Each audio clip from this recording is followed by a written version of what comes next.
Good morning, everyone. Woo! Loud. All right. Thanks for joining us. Can you hear me in the back? Can you hear me in the back? All right. So.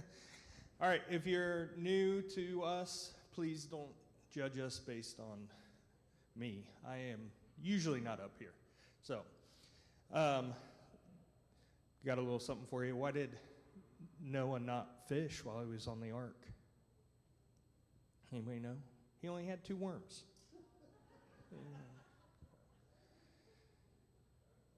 You know, they didn't have cars back then, but if they did, Jesus would have drove a Chrysler. So, all right. Okay, so Matt is on doing a little weekend getaway right now, so he left us a video on the God Who Cares, a survey of Genesis. So we're going to get started here. What's our next slide? So when you think about Genesis, what stories stand out to you the most? Let's get a survey of 2. What 2 stories stand out the most? Story of creation, okay. Adam and Eve, all right. In the beginning. And that's the flood, okay. All right. Next slide. How would you summarize the book of Genesis in 1 sentence?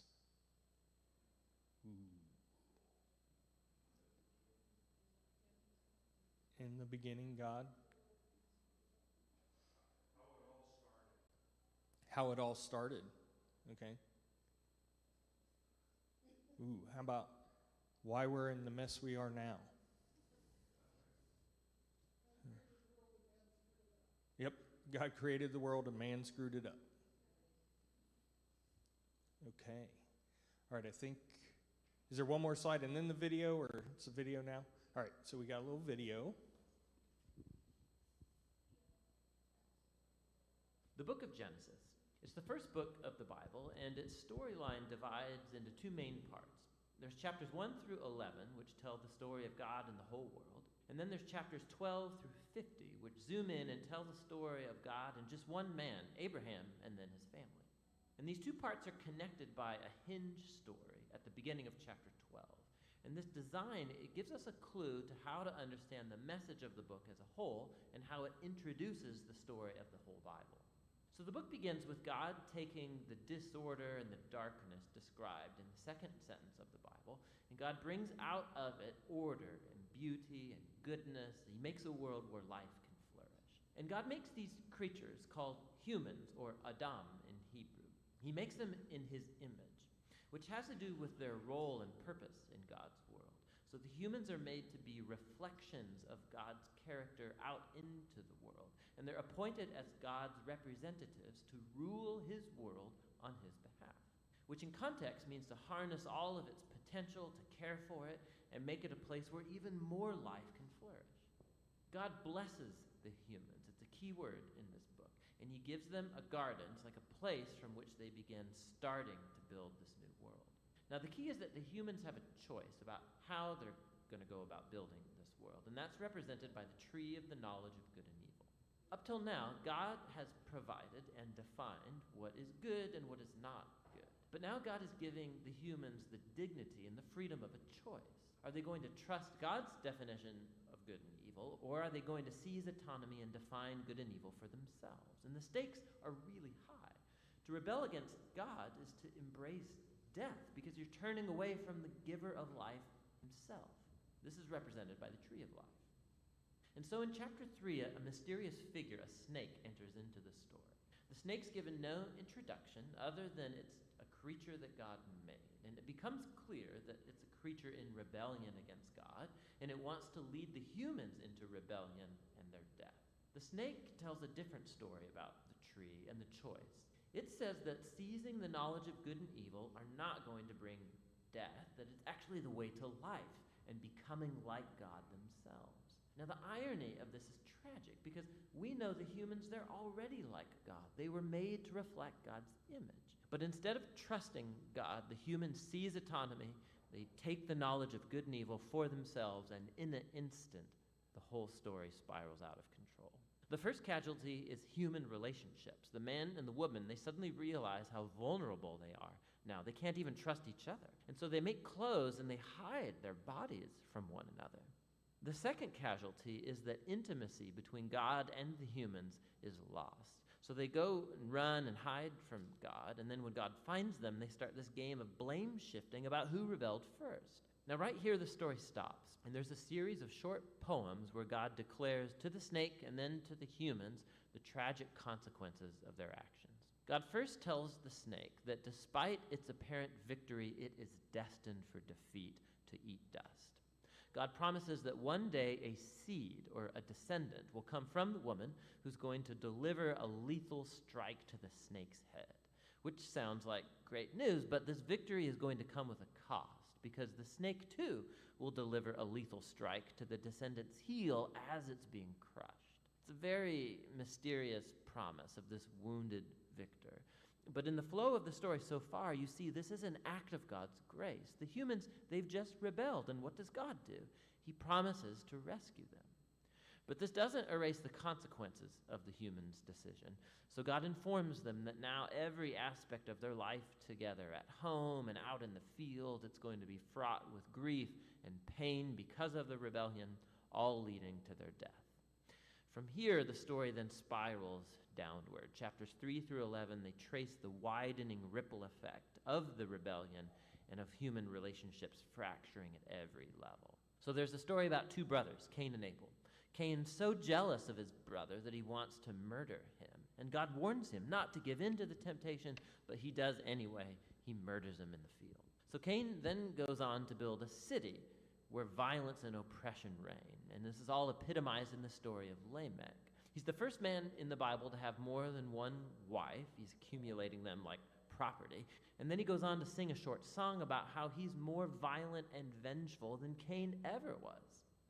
After this, we get an odd story about the sons of God, which could refer to evil angelic beings, or it could refer to ancient kings who claimed that they descended from the gods. And like Lamech, they acquire as many wives as they wanted, and they produce the Nephilim, these great warriors of old. Whichever view is right, the point is that humans are building kingdoms that fill God's world with violence and even more corruption. In response, we're told that God is broken with grief. Humanity is ruining his good world, and they're ruining each other. And so out of a passion to protect the goodness of his world, he washes it clean of humanity's evil with a great flood. But he protects one blameless human, Noah, and his family, and he commissions him as a new Adam. He repeats the divine blessing and commissions him to go out into the world. And so our hopes are really high, but then Noah fails too, and also in a garden. He goes and he plants a vineyard, and he gets drunk out of his mind. And then one of his sons, Ham, does something shameful to his father in the tent. And so here we have our new Adam, naked and ashamed, just like the first. And the downward spiral begins again. It all leads to the foundation of the city of Babylon. The people of ancient Mesopotamia, they come together around this new technology they have, the brick. And they can make cities and towers bigger and faster than anybody's ever done before. And they want to build a new kind of tower that will reach up to the gods, and they will make a great name for themselves. It's an image of human rebellion and arrogance. It's the garden rebellion now writ large. And so God humbles their pride and scatters them. Now, this is a diverse group of stories, but you can see they're all exploring the same basic point. God keeps giving humans the chance to do the right thing with his world, and humans keep ruining it. And these stories are making a claim that we live in a good world that we have turned bad, that we've all chosen to define good and evil for ourselves, and so we all contribute to this world of broken relationships, leading to conflict and violence and ultimately death. But there's hope. God promised that one day a descendant would come, the wounded victor who will defeat evil at its source. And so despite humanity's evil, God is determined to bless and rescue his world. And so the big question, of course, is what is God going to do?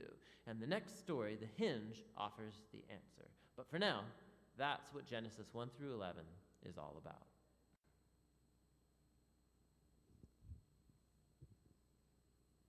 All right. Let's see.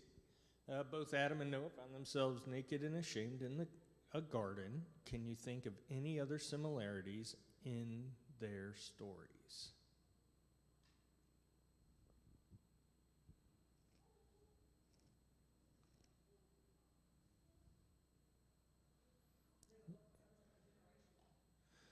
They were both first of the generation, the starts. Okay, that's good.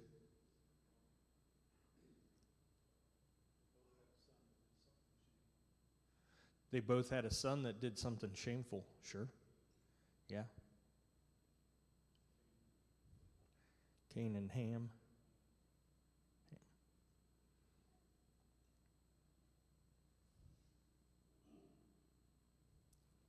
Way in the back. Okay, in charge of the animals, shepherding God's creation. Sure. Yeah. Anything else? What you got, Lorelai? They were both once perfect in God's eyes. Okay. God's chosen.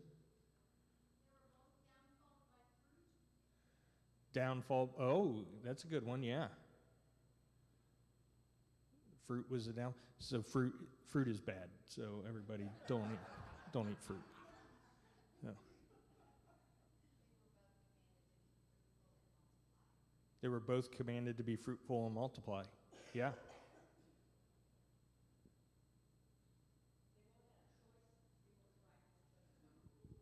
Both had a choice, and they chose poorly. So they chose poorly. So they were not Indiana Jones. So children who live 600 years, as long as they're not teenagers for that long. Oh my goodness. So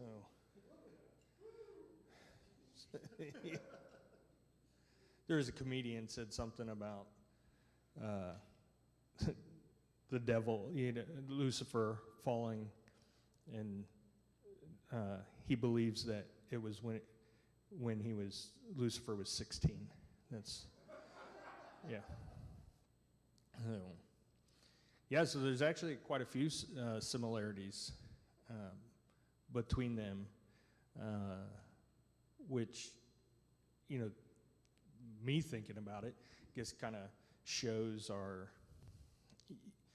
we just keep making the same mistakes, and God keeps giving us opportunities to turn around and make a better choice, and we do it for a little bit, and then we make the same mistakes again, and so, but he's always there to help us out. So, all right, what's the next slide? Genesis 1 through 11 highlights the downward spiral of people not following God's ways. Can you think of other parts of Scripture that do the same?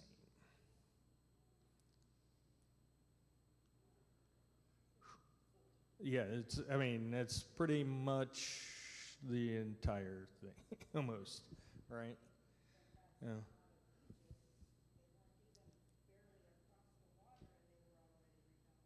Right. Yeah, they barely got saved from the Egyptians, got across the water, and then they're belly aching about stuff. So, yep. I think a big one, what came to my mind right away was the book of Judges. That's just full of, here, I'm giving you a chance.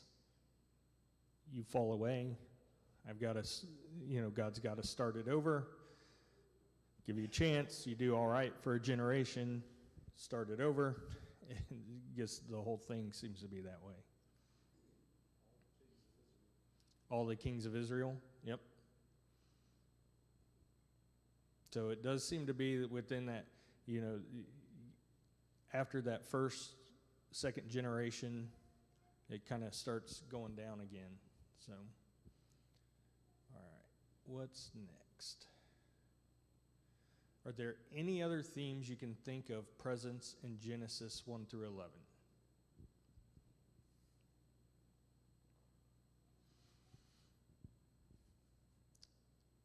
So I don't know if this is exactly where Matt's going with this, or as far as themes go, but one of the things that was pointed out in a study that I was doing, which if you haven't done it, I highly recommend listening to. It's a Bema podcast. Very interesting. Talks about how the Bible was written. You know, it's written for a Jewish mindset, and you know, that's who is reading this. And us in the Western side of things, our mindset, our culture is a lot different, so we interpret things. Anyways, very interesting to get those viewpoints. But one of the things they were talking about that's different with the creation story in Genesis versus a lot of the other creation stories, you know, people will say, well, you know, this is almost just like the creation story from the Babylonians, or, you know, the Canaanites. You know, they all got creation stories that are close. They're stealing it. But the biggest difference is, in all those other ones, humans were an accident. They were a mistake. They were despised. They weren't cared about. They were, in this one, in this creation story, the humans were made on purpose, for a purpose, and in God's image, and to take care of things, and to be loved, and to love Him. So that's one of the big things I take away. Anybody else got a theme? Story of Noah.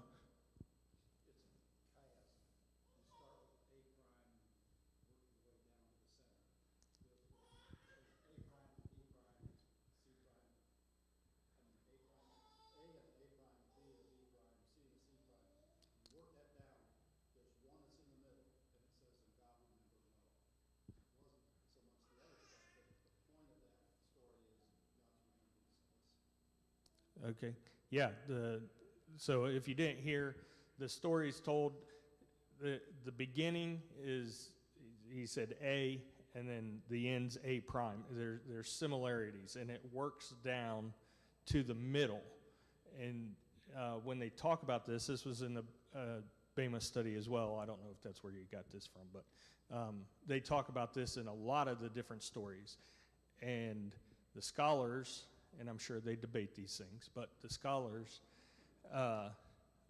would say that middle part is like the main part that you should take away from the whole thing. And in this case, it was, and God remembered Noah. So, yes, ma'am.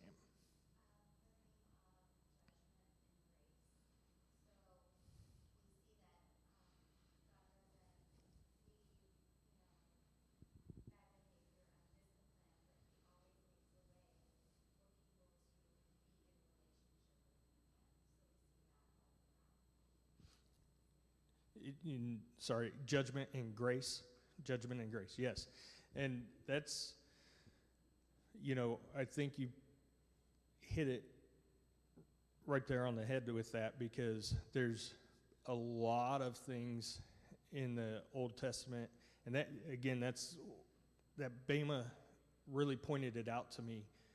Growing up, the Old Testament seemed like it was the fire and brimstone. Oh, people sinned and destroy the world, things like that. But in reality, it was showing the grace. You're going to you make mistakes. And you know, the timeline's way off. We don't get that when we read this, to where could be hundreds of years in between these events. It's not like, oh, you made a mistake, destroy the world. There's all these chances to come to God and do what's right, and given chances. And finally, it just gets so bad, okay, we got to do something about this. There's consequences. We don't get away from the consequences, but there's always a grace. We can always come back, and he's going to love us and forgive us no matter what we've done in the past, as long as we repent and come back. So. All right. Let's go to the next slide. It's a video. All right.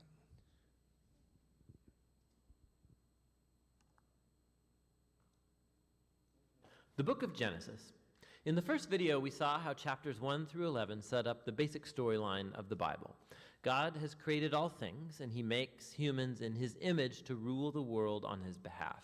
The humans choose sin and rebellion, and so the world spins out of control into violence and death, all leading up to the rebellion and scattering of the people in Babylon. And so the big question is, what is God going to do to rescue and redeem his world? Well, out of that scattering at Babylon, the author traces a genealogy of just one family that leads eventually to a man named Abram, later known as Abraham.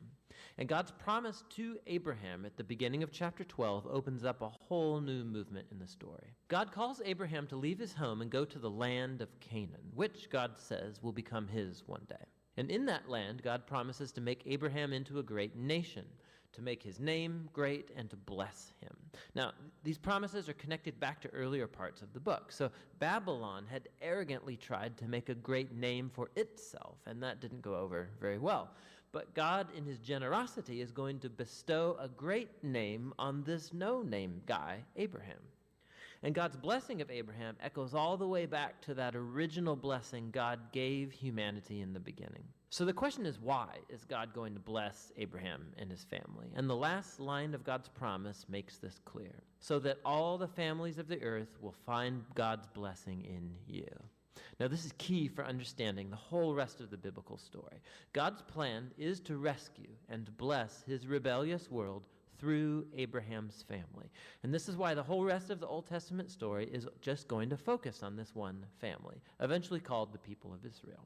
This is also why Israel will later be called a kingdom of priests at Mount Sinai. God wants to use them to show all of the other nations what he's like. And ultimately, this is the promise that gets picked up by the later biblical prophets and poets who say that its fulfillment will come through Israel's messianic king, whose reign will bring justice and peace to all of the nations.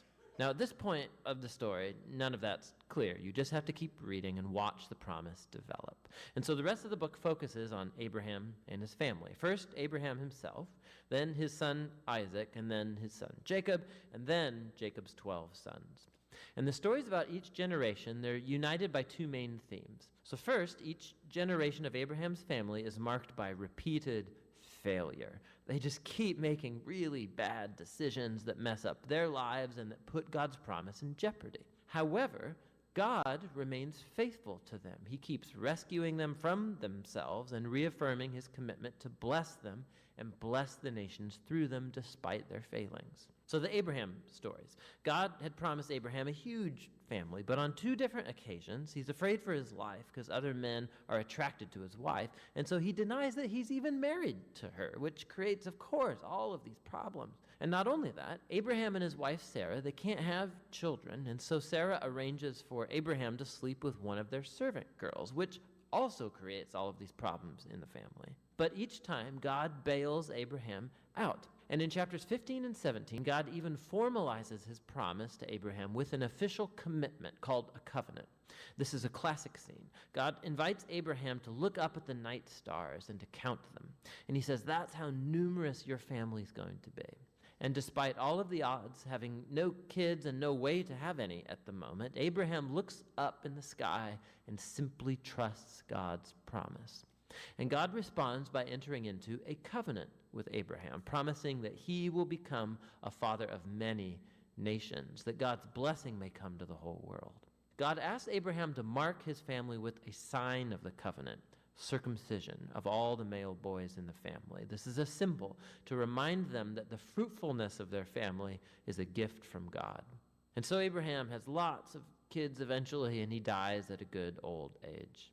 Now, the Jacob stories play out these themes even more dramatically. From birth, Jacob lives up to the meaning of his name, which is deceiver. He cheats his brother Esau out of his inheritance and blessing, and he does it by deceiving his old blind father, no less, and then he just takes off. He goes on to take 4 wives, even though he really only loves one, Rachel, and this creates all of these rivalries in the family. The only thing that humbles Jacob is being deceived by his uncle Laban, who cheats him out of years of his life. The tables have finally turned. And so it's a humbled Jacob that returns to his homeland. And in a very strange story, Jacob ends up wrestling with God as he demands that God bless him. Some things never really change, do they? However, God honors his determination, and he passes Abraham's blessing on to him. And he renames Jacob as Israel, which means wrestles with God. Now, it's this last part of the book, the story of Jacob's sons, where all the themes come to a head. Jacob loves his second to youngest son, Joseph, more than any of the others, and he gives him this special jacket. And the 10 older sons come to hate Joseph, and so they kidnap him, and they plan to kill him, but instead they decide to just sell him into slavery in Egypt, where he ends up in prison. Talk about family failure. But God is with Joseph, and he orchestrates Joseph's release from prison, and Pharaoh ends up elevating Joseph to second in command over all of Egypt. And so Joseph saves the nation of Egypt during a famine. And he also ends up saving his brothers and his family from starving to death. And so once again, we can see the folly and the sin of Abraham's family is met with God's faithfulness, who subverts even the evil of the brothers into an occasion to save life. And this is actually what Joseph says right near the end of the book. He says to his brothers, "You all planned this for evil, but God planned it for good, to save many lives." Now, these words are strategically placed at the end of the book because they summarize not only the story of Joseph and his brothers, but the book as a whole. From Genesis 3 onward, humans keep acting selfishly and doing evil, but this God is not going to leave his world to its own devices. He remains faithful and determined to bless people despite their failures. You can see this especially in how that mysterious promise about the descendant of the woman gets developed throughout the book. So remember, Genesis 3, God promised that this wounded victor would come and crush the snake and defeat evil at its source. And the author then connects this promise directly to the line of Abraham. This is a part of how God's going to bring his blessing to the nations. Now, from Abraham, this promise gets connected to Judah, the 4th son of Jacob. And this is how. In an extremely important poem in chapter 49, in aging Jacob, he's on his deathbed, he wants to bless his 12 sons. And when he comes to Judah, Jacob predicts that Judah will become the tribe of Israel's royal leaders, and that one day a king will come who will command the obedience of all the nations and fulfill God's promise to restore the garden blessing to all of the world. And then after this, Jacob dies. And later, Joseph dies too. And the growing family remains in Egypt. And so the book of Genesis ends with all of these future hopes and promises left hanging and undeveloped. And it forces you to turn the page to see how it's all going to turn out. But for now, that's the book of Genesis.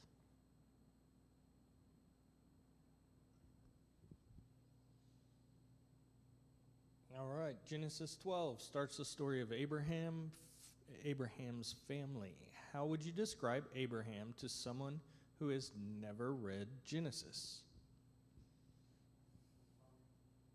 What's that? Dysfunctional? Abraham himself or the family? The family's dysfunctional, sure. Yeah. Yeah. Trusted God? Mm-hmm. Yeah. Yeah, because he was called to leave and go out on his own, and I don't know if I could do that.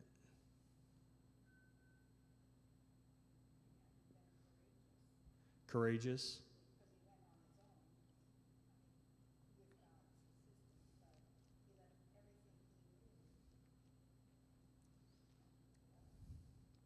left everything he knew. Yeah.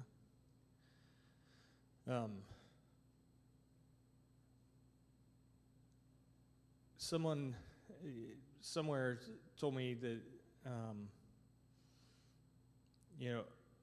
the reason Abraham was picked was he was different in the way he treated people compared to others.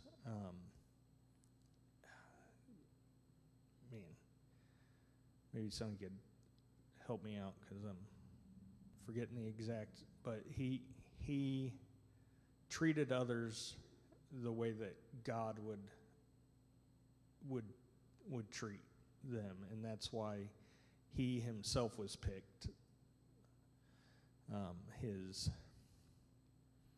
Actually, I think it was in that Bema study as well.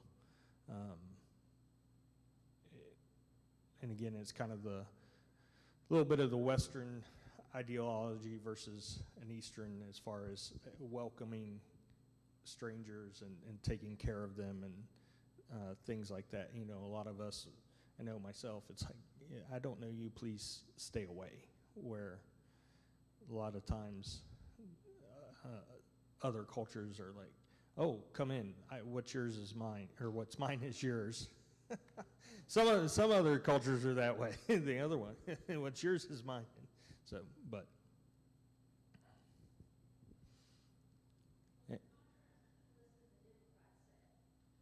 right, he listened and did what God said. So, and there were a few little issues, but overall, yeah, you're right. He was supposed to leave everything behind, and he brought Lot along. And he wasn't supposed to do that, but for the most part, he listened to what God said. Yeah. Anybody else? All right. What's our next slide? The video highlights God rescuing Abraham, Jacob, and Joseph. Can you think of other examples in Genesis where God rescues undeserving people?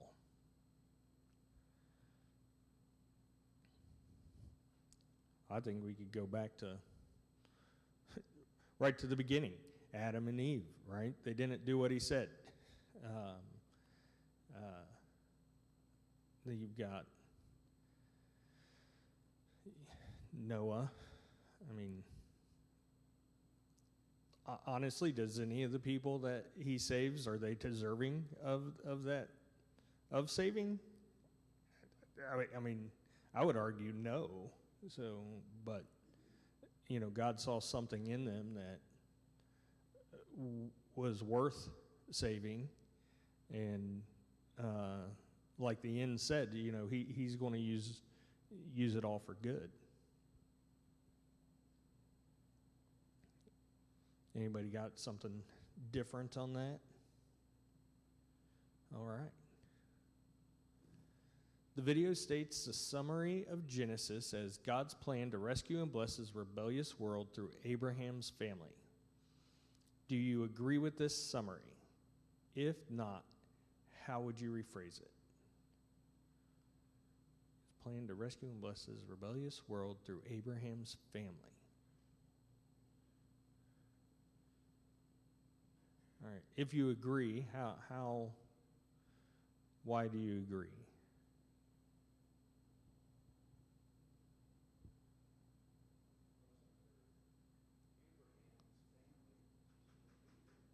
If it wasn't for Abraham's family, we wouldn't be here?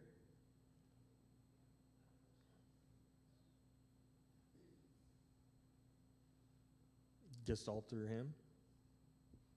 Yes.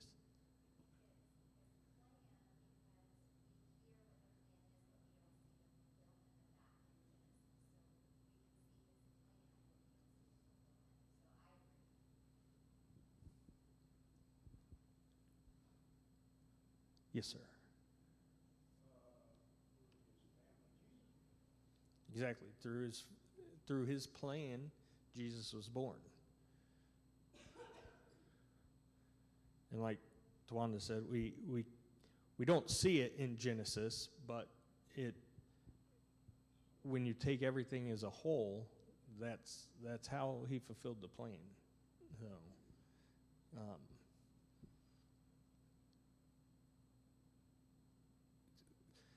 growing up, because things were, because when I was a teenager, I was like other teenagers and didn't pay attention a lot, but so it didn't click until I was older. But just the fact that the Old Testament, really, the whole thing together tells the story of, going to Jesus and the rescuing, where, sometimes I think when you only get so much time on a Sunday, and if you're not reading in yourself and doing other things, you get these little snippets and pullouts and topics that are going. And so like I said, it just didn't click that the whole thing was about Jesus and God's grace and God's forgiveness. Every bit of it. The Old Testament was the fire and brimstone, is how I looked at it for the longest time, and the New Testament was the new covenant, and God changed his ways, but he never changed his ways. I guess he had it from the beginning, and Jesus was the fulfillment. So, all right, is there another slide? All right. The next two sermons after today will also come from Genesis. What part of Genesis would you like to hear discussed? Or what question addressed in the sermons or Bible classes in the next 2 weeks? Oh, and you can't ask these out loud. Matt's supposed to be watching. So, yeah. So.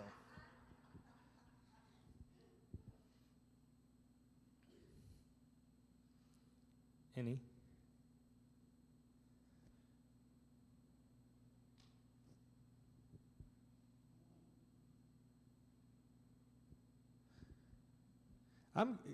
This is a weird one, but it came into my mind a couple weeks back, and I don't know why. But I'm curious as to why, after eating so we're made in God's image, and so after eating the fruit of good and evil, why did they feel they needed to clothe themselves? And I don't want to be a nudist. Please don't hear me on that. But I guess if we're made in God's image, what was shameful to them? Why all of a sudden did they feel like they needed to be clothed? I don't know. It was just a pondering. So, yes.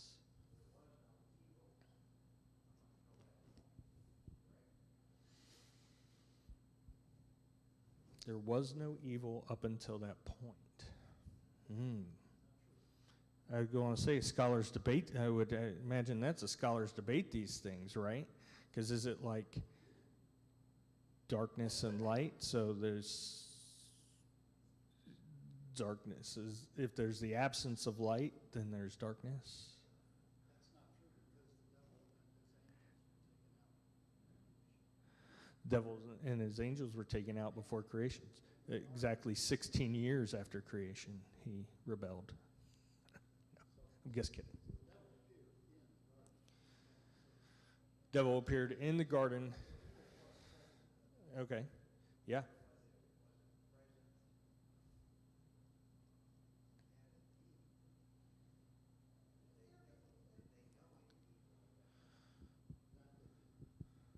They didn't know any evil.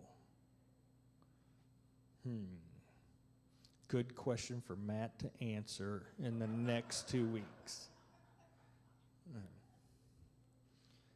Anybody else got a question about Genesis they'd like to hear discussed?